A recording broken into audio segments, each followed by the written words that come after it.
team in Gaza work out what we know and what we don't know about what you all have been telling us.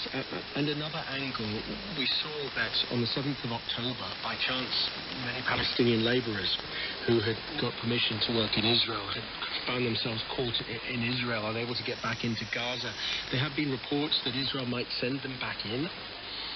In fact, I believe that process may already have started. So yes, these were people who were granted work permits. But, I mean, you know, these are vital permits for the impoverished population of the Gaza Strip, the ability to go and work in Israel to earn a decent salary and, you know, sustain a family back in the Gaza Strip.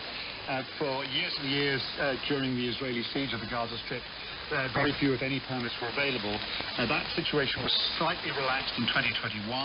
There were, I believe, around 20,000 such permits. But anyone who was working in Israel on October the 7th, as part of that, those sort of migrant labourers, was rounded up. And many of them have been in detention since then. There was some element of suspicion hanging over some of them for possibly having been involved in gathering intelligence that might have been involved in the attacks of the 7th of October.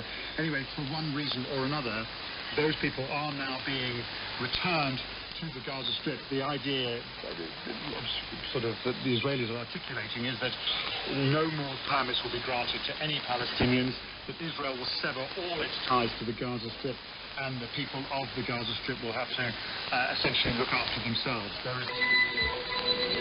This is OS on the BBC World Service. With me, James Reynolds, live from the heart of our newsroom in central London.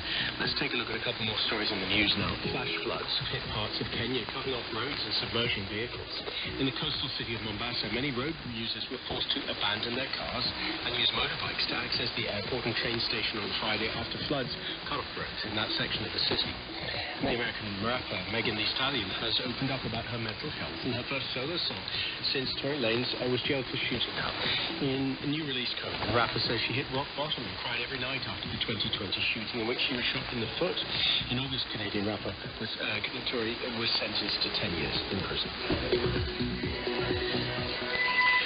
To Southeast Asia now, to Myanmar. The United Nations says more than 25,000 people have now been displaced across the country by intense fighting between the ruling military and insurgents in the northeast.